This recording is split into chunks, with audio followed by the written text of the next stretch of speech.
Hi, my name is Dallas Morris and I'm here to tell you my story.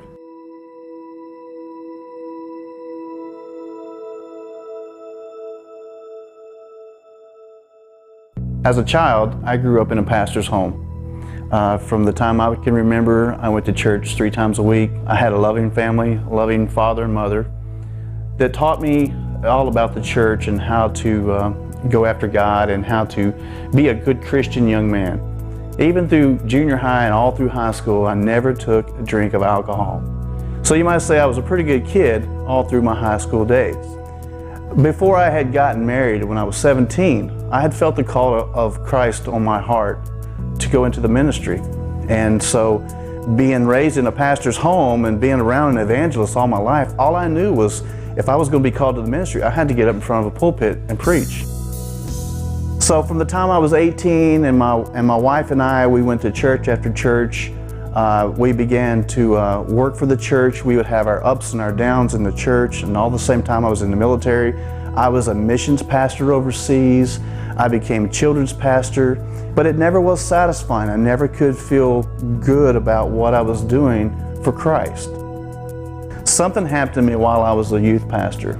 I allowed myself to be offended by members of the church and members of the congregation and also portions of the staff.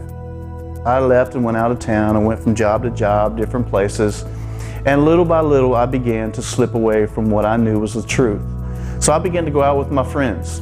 I used to go to the bars and I would go to these places and I would begin to just have one beer, just one drink, and then before you know it I was drinking all night long, and before you know it I was staying out all night long. There were many times that we would even go on our breaks at work and we'd go away to the bar for our morning break, so to speak, and begin to drink, and we'd be drunk at work, or we'd begin to start drinking, and sometimes we wouldn't even come back to work that day because we were so messed up. I began to start going out to these bars and started, seeking the attention of women. At the same time I was married and I knew it was wrong and I felt real guilty about what I was doing.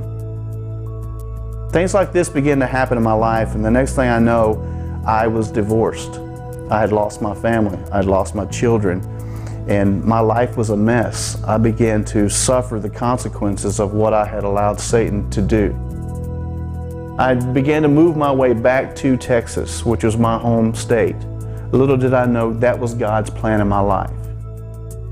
When I got to Texas, I heard on the radio that a minister that I knew very well and had known in past revivals, I knew he was going to be at this school. Well, in my heart, I knew what was missing. So what I did was I told my girlfriend at the time, who is now my wife, I said, we've got to go check out this ministry. And when I did, that Sunday morning, my wife and I both walked down to that altar and gave our hearts to Christ. We returned. Since then, I have had the opportunity to go to Bible school and to also to understand what God has called me to do. I was never comfortable in behind a pulpit. I was never comfortable as an evangelist, say, on the streets. But what I was good at and what I have gone into now is I have become an evangelist through film and TV. That's what I do now. I produce film and TV, and I do what God has called me to do. But I want to tell you the lowest part of my life, and there may be those who understand what I'm talking about. The lowest part of my life is the shame that I felt because I had lost the ministry that God had called me to. The whole time that I was living in sin, this whole time I knew that now that I was divorced, I knew that now that I had lost my wife and my family, that I could never be the minister that God had called me to.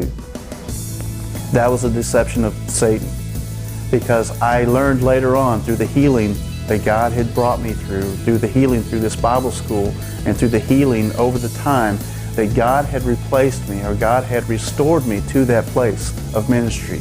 And He can restore anyone to that place. He will restore you if you will just give your heart to Christ and turn your life back over to Him.